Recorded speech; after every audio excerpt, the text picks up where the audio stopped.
ஸல்லல்லாஹு அலைஹி வஸல்லம். சஹாபாக்கள் அந்த தூதரை மதித்த விதம், தூதரின் மீது வைத்திருந்த பாசம். ஒரு தோழர் வருகிறார், அல்லாஹ்வுடைய தூதரே மத்த ஸாஅ, மறுமை எப்போது வரும்? அவர்களுடைய சிந்தனையை பாருங்கள். தூதர் சொன்னார்கள், மறுமை எப்போது வரும் என்று கேட்கிறாயே, அதற்காக என்ன தயாரித்து வைத்திருக்கிறாய்? அவர் சொன்னார், அல்லாஹ்வுடைய தூதரே, என்னிடத்திலே அதிகமான தொழுகைகளோ நோன்போ கிடையாது. நான் ஒன்றை வைத்திருக்கிறேன், அல்லாஹுவையும் தூதரையும் நேசிக்கிறேன். அல்லாஹ்வுடைய தூதர் சொன்னார்கள், நீ யாரை நேசிக்கிறாயோ அவர்களோடு இருப்பாய். அவ்வளவுதான், ஒரு வார்த்தை. அனஸ் இப்னு மாலிக் ரலியல்லாஹு அன்ஹு அவர்கள் சொன்னார்கள், இந்த வார்த்தை சொல்லப்பட்ட நாள் எங்கள் வாழ்விலேயே நாங்கள் அதிகமாக மகிழ்ச்சி அடைந்த நாள். இந்த வார்த்தை எமக்கும் சொல்லப்பட்டது. ஏதாவது உள்ளத்திலே மாற்றம் வந்ததா? சொன்னார்கள், ஏன் மகிழ்ச்சி அதிகமா? அல்லாஹ்வுடைய தூதர் சொன்னார்கள், யார் யாரை நேசிக்கிறார்களோ அவர்களோடு இருப்பார்கள் என்றால், நாங்கள் முஹம்மது ரசூலை நேசிக்கிறோம், அபூபக்கரை நேசிக்கிறோம், உமரை நேசிக்கிறோம் ரலியல்லாஹு அன்ஹும் அஜ்மஈன், அவர்களோடு மறுமையில் இருப்போம். யாருக்காவது உள்ளத்திலே எண்ணம் வந்திருக்கிறதா, என் மரணத்திற்கு பிறகு என் தூதரை, எனக்காக அனுப்பப்பட்ட ரசூலை எப்போது பார்ப்பேன் என்று? அல்லாஹு அக்பர். அல்லாஹ்வுடைய தூதரின் மீது அவர்கள் வைத்திருந்த பாசம். பத்ருடைய களம், வரிசையை சரிபடுத்துகிறார்கள். அங்கே ஒருவர் மட்டும் வரிசையை விட்டு வெளியே வருகிறார்.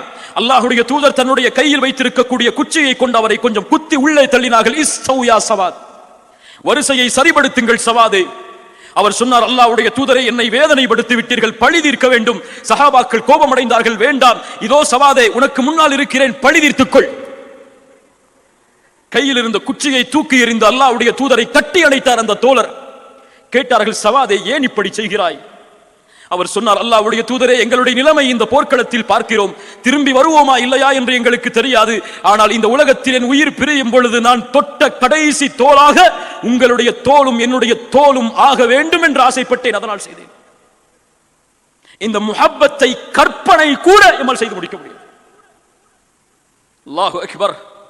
உஹதுடைய களம், ஒரு பெண்மணி ஓடி வருகிறார்கள். போர் முடிந்ததற்கு பிறகு அந்த பெண்மணியை சஹாபாக்கள் சந்திக்கிறார்கள். பெண்மணியே, உனக்கு தெரியுமா, குத்தில இப்னிகி குத்தில ஜௌஜிகி, உன் பிள்ளை இறந்து விட்டான், உன் கணவன் இறந்து விட்டான், உன் தந்தை இறந்து விட்டான், உங்களுடைய சகோதரனும் இறந்து விட்டார் இந்த போர்க்களத்தில், உன் குடும்பமே இந்த போர்க்களத்தில் அழிந்து விட்டது. ஒரே வார்த்தை ஒவ்வொரு பொழுதும் சொன்னார்கள், இன்னா லில்லாஹி வ இன்னா இலைஹி ராஜிஊன் மாதா ஃபஅல ரசூலுல்லாஹ் ஸல்லல்லாஹு அலைஹி வஸல்லம். சரி, என் தூதரின் நிலைமை என்ன? கணவன் இறந்து விட்டாரா? இன்னா லில்லாஹி வ இன்னா இலைஹி ராஜிஊன். தூதரின் நிலைமை என்ன? ஒவ்வொரு பொழுதும், ஒவ்வொரு மரண செய்தியை கேட்கும் பொழுதும் தூதரின் நிலைமை என்ன? ஒரு நபித்தோழர் இறுதியாக பார்த்து சொன்னார், தூதர் நலமோடு தான் வசிக்கிறார். அந்த பெண்மணி சொன்னார்கள், இல்லை, என் கண்ணால் என் தூதரை பார்க்காதவரை திருப்தி அடைய மாட்டேன். தூரத்தில் பார்க்கிறார்கள். முஹம்மது ரசூல் ஸல்லல்லாஹு அலைஹி வஸல்லம் அவர்களை பார்த்து சொன்னார்கள், குல்லு முஸீபத்தின், எனக்கு ஏற்படக்கூடிய ஒவ்வொரு முசீபத்தும் உங்களுக்கு பிறகுதான் அல்லாஹ்வுடைய தூதரே. சுப்ஹானல்லாஹ். தங்களின் உயிரை விட, தங்களின் குடும்பத்தை விட, தங்களின் மனைவி மக்களை விட, ஒட்டுமொத்த உலகத்தையும் விடவும் அவர்களுக்கு தேவை முஹம்மது ரசூலுல்லாஹ் ஸல்லல்லாஹு அலைஹி வஸல்லம். எமக்கு காசு, பணம், வியாபாரம், தொழில், கண்ணியம், மதிப்பு தூதர் தடுத்திருக்கிறார். அதையெல்லாம் அப்புறம் பார்த்துக் கொள்வோம். இந்த காலத்திற்கெல்லாம் அது பொருந்துமா? அதுவெல்லாம் 1400 ஆண்டுகள் முன்னால் பொருந்தும். இந்த நவநாகரிக காலத்தில் எல்லாம் பொருந்தாது என்று ஒதுக்கக்கூடிய முஸ்லிம்கள் இந்த கேள்வியை வைக்கட்டும்.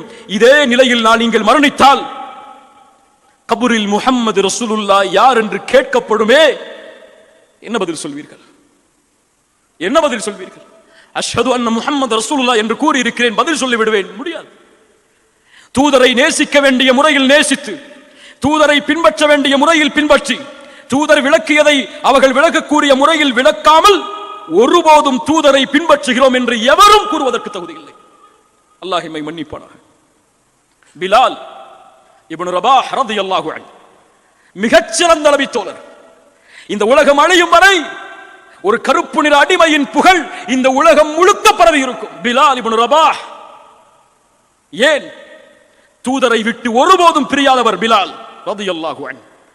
5 வேளையும் பிலாலை பார்த்தாக வேண்டும் தூதர். ஏன்? அதான் சொல்லுபவர் யார்? பிலால் ரலியல்லாஹு அன்ஹு. தூதர் வாழும் வரை தன் வாழ்வில் ஏற்பட்ட கஷ்டங்கள் துன்பங்களை எல்லாம் துச்சமாக கருதியவர். ஆனால் ஒரு நிகழ்வு நடந்தது இந்த உலகத்தில். உலகமெல்லாம் இருளானது, வெளிச்சத்தை மறைத்து அந்த நாள் நடந்ததிலிருந்து தன்னுடைய மரணம் வரை ஒட்டுமொத்த மகிழ்ச்சியையும் பிலால் மறந்து விட்டார். என்ன நாள்? முஹம்மது ரசூலுடைய மரணத்தின் நாள். அந்த நாளிலிருந்து அவர் மரணமாகும் வரை அவருடைய வாழ்வில் மகிழ்ச்சி கிடையாது. மதீனாவை விட்டே சென்று விடுகிறார் பிலால். ஷாம் தேசத்தை நோக்கி மதீனாவை விட்டு என்றும் பிரியாதவர். தூதர் இருந்த இடத்தில் என்னுடைய உயிர் இருக்கும் சூழ்நிலையில் என்னால் வாழ முடியாது. அறிஞர்கள் கூறுகிறார்கள், பிலால் அவர்கள் அல்லாஹ்வுடைய தூதருடைய மரணத்திற்கு பிறகு ஒருபோதும் அதான் சொன்னது கிடையாது. உமர் அவர்கள் ஒரு முறை பின்னால் காலத்திலே ஒரு முறை சந்திக்கிறார்கள் பிலாலை. பிலாலே கொஞ்சம் அதானை கூறு எங்களுக்கு. ஆரம்பிக்கிறார், அல்லாஹு அக்பர், அல்லாஹு அக்பர், அஷ்ஹது அல்லா இலாஹ இல்லல்லாஹ், அஷ்ஹது அல்லா இலாஹ இல்லல்லாஹ், அஷ்ஹது அன்ன முஹம்மதர் ரசூலுல்லாஹ் என்ற அதானுடைய வரிகளை தொடர்கிறார். அஷ்ஹது அன்ன முஹம்மதர் ரசூலுல்லாஹ் என்ற வரியை தாண்டி அவரால் செல்ல முடியும். ஏன்? நான் உயிரோடு இருக்கும் பொழுது இந்த வரியை நான் உச்சரித்தால் முஹம்மது ரசூலை பார்த்து விடுவேன் பள்ளியிலே. இப்போது எங்கே பார்ப்பேன்? அல்லாஹு அக்பர். அதானை முடிக்கிறார். அந்த நாளில் ஒட்டுமொத்த மதீனாவும் ஒட்டுமொத்த நபித்தோழர்களும் அணுகிறார்கள். அஷ்ஹது அன்ன முஹம்மதர் ரசூலுல்லாஹ் என்ற வார்த்தையை கேட்டவுடன் பிலாலுடைய நாவிலிருந்து அந்த வார்த்தையின் மதிப்பை உணர்ந்தவர்கள் அவர்கள், அந்த வார்த்தையின் கண்ணியத்தை உணர்ந்தவர்கள் அவர்கள். 1000 முறை அதான் சொல்லப்படும் ஸல்லல்லாஹு அலைஹி வஸல்லம் என்று ஒரு ஸலவாத்தை முஹப்பத்தோடு சொல்வதற்கு கூட எங்களுக்கு நேரம் கிடையாது. அல்லாஹ் பாதுகாப்பானாக. கண்ணியத்துக்குரியவர்களே, இந்த சிறிய நிகழ்வை நம்முடைய வாழ்வின் படிப்பினைக்காக ஆக்கி இந்த சமூகத்துடைய வாலிபர்களையும் இந்த சமூகத்துடைய அழைப்பாளர்களுக்கும் ஒரு செய்தியை கூற விரும்புகிறேன். அல்லாஹ்வுடைய தூதருடைய மார்க்கத்தை கண்ணியப்படுத்தி அதை வெற்றியடைய செய்யுங்கள். இந்த மார்க்கத்துடைய கண்ணியத்தில் தூதருடைய கண்ணியமும் இருக்கிறது. இந்த மார்க்கத்துடைய வெற்றியில் தூதருடைய வெற்றியும் இருக்கிறது. இந்த ஒட்டுமொத்த உலகத்திற்கும் தூதரை அறிமுகப்படுத்த வேண்டிய கடமை இங்கே இருக்கக்கூடிய எல்லோர்களுக்கும் உண்டு. குல் ஹாதிஹி சபீலி அதுஉ இலல்லாஹ் அலா பஸீரத்தின் அன வமன் இத்தபஅனி. இதோ இஸ்லாம் என்னுடைய பாதை. இதில் இருந்து கொண்டு கண்ணியத்தோடு, அழகோடு, அழகிய வார்த்தைகளோடு, ஒழுக்கத்தோடு, பஸீரா இதோடு மக்களை அழைப்பேன். நான் மட்டுமல்ல, அன வமன் இத்தபஅனி, என்னை பின்பற்றக்கூடிய எல்லோரும் இந்த பாதையில் இருந்து கொண்டு அல்லாஹ்வின் பக்கம் மக்களை அழைப்போம். இப்னு கய்யிம் ரஹிமஹுல்லாஹ் அவர்கள் சொன்னார்கள், ஒரு மனிதன் ஒருபோதும் அல்லாஹ்வுடைய தூதரை பின்பற்றுபவனாக மாறவே முடியாது. தூதர் எதன் பக்கம் பஸீரத்தோடு அழைத்தார்களோ அதன் பக்கம் இவனும் அழைக்காமல் தூதர் ஸல்லல்லாஹு அலைஹி வஸல்லம் அதைத்தான் சொன்னார்கள். இமாம் புகாரி ரஹிமஹுல்லாஹ் பதிவு செய்கிறார்கள், அப்துல்லாஹ் இப்னு அம்ர் ரலியல்லாஹு அன்ஹு அவருடைய ஹதீஸில், பல்லிகு அன்னி வலவ் ஆயா, என்னிடத்திலிருந்து ஒரு செய்தி கிடைத்தாலும் எடுத்து வை. எடுத்து வைத்தவர்கள் எத்துணை பேர்? தூதருடைய ஒழுக்கத்தை மக்களுக்கு கற்றுக் கொடுத்தவர்கள் எத்துணை பேர்? இந்த உலகத்தில் பல மக்கள் முஹம்மது ரசூலை தவறான பிம்பத்தில் புரிந்து வைத்திருக்கிறார்கள். இந்த உலகத்தில் எழுதப்படுகின்ற பல புத்தகங்கள் முஹம்மது ரசூலை இழிவுபடுத்துகிறது அவர்களுடைய வார்த்தைகளால். ஆனால் முஹம்மது ரசூலை ஒருபோதும் யாராலும் இழிவுபடுத்த முடியாது. ஏன்? அவர்களின் புகழை உயர்த்தியவன் அல்லாஹ். வரஃபஅனா லக திக்ரக், ஒவ்வொரு இந்த பூமியுடைய ஒவ்வொரு நொடியும் சொல்லும் உலகமெல்லாம் அஷ்ஹது அன்ன முஹம்மதர் ரசூலுல்லாஹ், அதானுடைய சப்தத்தின் மூலமாக. இந்த முஹம்மது ரசூல் ஸல்லல்லாஹு அலைஹி வஸல்லம், இந்த உலகத்தில் பல அறிஞர்களை பார்க்கிறோம். அவர்களுடைய தலைவர்களுடைய ஒழுக்கத்தை பற்றி, வீரத்தை பற்றி பேசுகிறார்கள். ஆனால் அவர்களுடைய நாவுகளில் நபிகள் நாயகம் முஹம்மது ரசூல் என்ற பெயர் குறைவாகத்தான் உச்சரிக்கப்படுகிறது. ஏன்? இந்த சமூகம் அவர்களுக்கு இன்னும் அறிவிக்கவில்லை எமக்கு அனுப்பப்பட்ட தூதர் யார் என்பதை. அந்த தூதரை தீவிரவாதியாக சித்தரித்தாலும் பரவாயில்லை, தூதரை பல திருமணம் முடித்தவர் என்று அவர்கள் விமர்சித்தாலும் பரவாயில்லை. எனக்கு தேவை இந்த உலகத்திலே காசு, பணம். அது எங்கே கிடைக்கிறதோ அங்கே இருப்பேன். யார் என்ன சொன்னால் என்னால் அவர்களுடைய கூற்று. என் வாழ்வை நான் தொடர்வேன் என்று முஹம்மது ரசூலை பின்பற்றக்கூடியவர் நினைத்துக் கொண்டிருந்தால் ஒரு தூதரிடத்திலே கேட்டார்கள், நீங்கள் நிற்கக்கூடிய இந்த தூக்கு மேடையில் முஹம்மது ரசூல் நிற்பதாக கற்பனை செய்யுங்கள். அவர் சொன்னார், அந்த கற்பனையை என் உள்ளத்திலே கொண்டு வருவதை விட இந்த தூக்கு மேடை எனக்கு சிறந்தது, நான் ஷஹீதாக விரும்புகிறேன். யாருக்கு வருகிறது இந்த வீரம்? ஆயுதங்களை எடுத்து போராட சொல்லவில்லை. உங்களிடத்திலே இருக்கக்கூடிய வாழ்வை பயன்படுத்துங்கள் முஹம்மது ரசூல் யார் என்பதை தெளிவுபடுத்துவதற்கு. பேனாக்களை அல்ல, நாவுகளில் பேச்சை அல்ல நான் சொல்லுவது. புத்தகங்களை எழுதி தள்ளுங்கள். அல்லாஹ்வுடைய தூதரை புகழ்ந்து மேடைகளை அமைத்து இந்த உலகம் முழுக்க தூதருடைய புகழை நாவுகளால் கூறுங்கள் என்பதை அல்ல நான் சொல்லுவது. அது அல்ல தூதரை கண்ணியப்படுத்துவது, அது அல்ல தூதருடைய இந்த தீனை உயர்த்துவது. உண்மையின் கண்ணியம், உண்மையின் வெற்றி, உண்மையில் தூதருடைய முஹப்பத்தை வாழ்வில் கொண்டிருப்பவருடைய ஒட்டுமொத்த வாழ்க்கையும் பிரதிபலிக்கும். நான் யார், ஏன் நான் இப்படி வாழ்கிறேன், என் வாழ்க்கை இப்படி ஏன் அமைந்தது, ஏன் நான் பொய் பேசவில்லை, ஏன் நான் புறம் பேசவில்லை, ஏன் பிறருடைய உள்ளத்தை காயப்படுத்துவதில்லை, ஏன் பிறர் சொத்துக்கு ஆசைப்படுவதில்லை, ஏன் வட்டி வாங்கவில்லை, ஏன் இந்த உலகத்திலே மானக்கேடான காரியங்களை நான் செய்யவில்லை. ஒரே பதில்தான் அவர்களுடைய நாவுகள் சொல்லும். எங்களுடைய தூதர் முஹம்மது ரசூலுல்லாஹ் ஸல்லல்லாஹு அலைஹி வஸல்லம் தடை செய்தார்கள். இந்த வாழ்க்கையை வாழ்வில் கொண்டு வரும் வரை இந்த உம்மா கண்ணியத்தை அடைவது பகலில் கனவு காண்பதுதான். வமா ஆதாகுமுர் ரசூலு ஃபகுதூஹ் வமா நஹாகும் அன்ஹு ஃபன்தஹு. எதை தூதர் ஏவினார்களோ அதை எடுத்துக்கொள்ளுங்கள், எதை விளக்கினார்களோ அதை விட்டு விலகிக் கொள்ளுங்கள். குல் இன் குன்தும் துஹிப்பூனல்லாஹ், நீங்கள் அல்லாஹ்வை நேசிப்பதாக சொன்னால் இதோ என் தூதர் இருக்கிறார், அவரை பின்பற்றுங்கள், அல்லாஹ் உங்களை நேசிப்பான், உங்களுடைய பாவங்களை மன்னிப்பான். கண்ணியத்துக்குரியவர்களே, இந்த உரையின் மூலமாக இந்த சீராவுடைய மாநாட்டில் எனக்கு முன்னால் பேசிய மிகப்பெரிய அறிஞர்கள் எல்லாம் கூறிய அறிவுரைகள் எல்லாம் எதற்கு தெரியுமா? இந்த மாநாட்டுடைய ஏற்பாடு எந்த நோக்கத்திற்கு தெரியுமா? இதற்காக உழைத்தவர்களுடைய உழைப்பு எதற்கு தெரியுமா? இதற்காக செல்வம் கொடுத்து உதவியவர்களுடைய உழைப்பு எதற்கு தெரியுமா? இந்த சமூகம் அந்த தூதர்களை மறந்துவிடக் கூடாது, அந்த தூதர்களுடைய வாழ்வை விட்டு தூரமாக்கி தன்னுடைய வாழ்வை அமைத்துவிடக் கூடாது.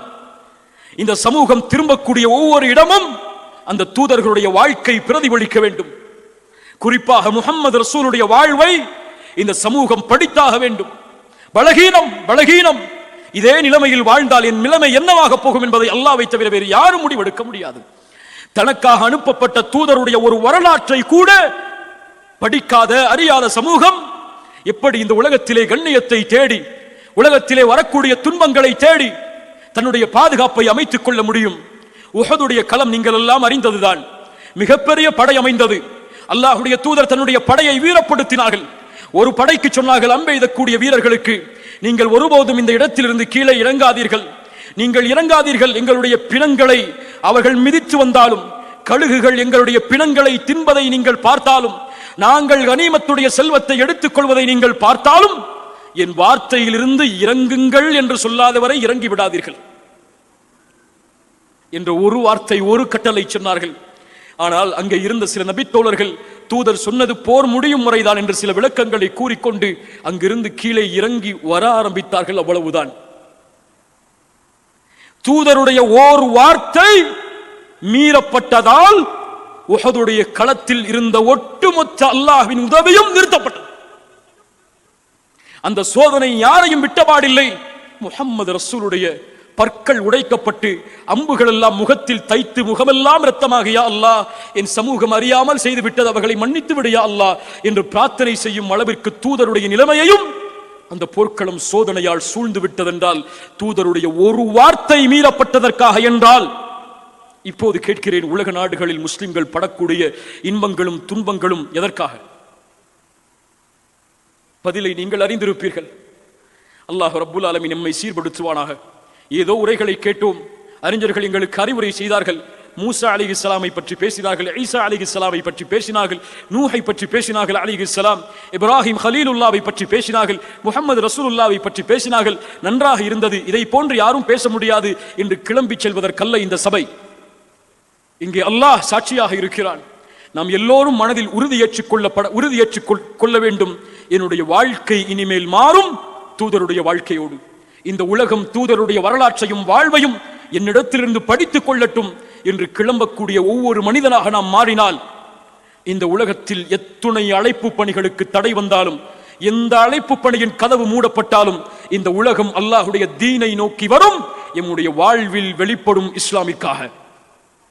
அப்படித்தான் நபித்தோழர்கள் செய்தார்கள் தங்களுடைய அழைப்பு பணியை. அப்படித்தான் இந்த உலகத்தில் அறிஞர்கள் செய்தார்கள் அழைப்பு பணியை.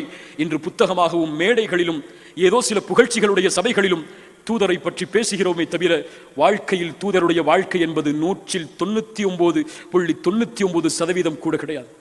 1% கூட எண்ண முடியாது என் வாழ்க்கை தூதருடைய வாழ்க்கையோடு ஒத்துப்போகிறது என்று.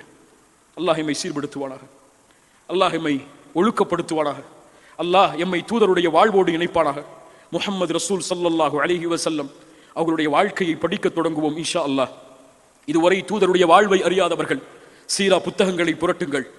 தூதருடைய பிறப்பு முதல் இறப்பு வரை, அவர்களுக்கு பின்னால் ஆட்சி செய்த கலீஃபாக்களுடைய வாழ்க்கை வரை, அதற்கு பின்னால் இந்த உலகம் இஸ்லாமை தேடி வந்த நாட்கள் வரை எல்லா பக்கங்களையும் புரட்டி எம்முடைய வரலாற்றை, எம் தூதரின் நபியின் வரலாற்றை நாம் அறிந்து கொள்வோம், அறிந்து கொள்வேன் என்ற சபதத்தோடு, என்ற வெறியோடு இந்த இடத்திலிருந்து கலைந்து செல்வோம்.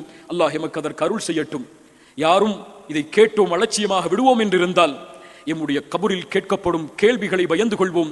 நாளை மறுமையில் தூதருக்கு முன்னால் சென்று சிபாரிசு செய்யுங்கள் எங்கள் தூதரே என்று கேட்பதற்கு தகுதியுடையவர்களா நாம் என்பதை உணர்ந்து கொள்வோம். தூதர் சொன்னார்கள், உங்களுக்காக ஹவுதுல் கௌசரில் நான் காத்து கொண்டிருப்பேன். உங்களை பார்ப்பதற்கு, என்னை பார்க்காமல் ஈமான் கொண்டவர்களை பார்ப்பதற்கு நான் ஆசைப்படுகிறேன் என்று சொன்னார்கள்.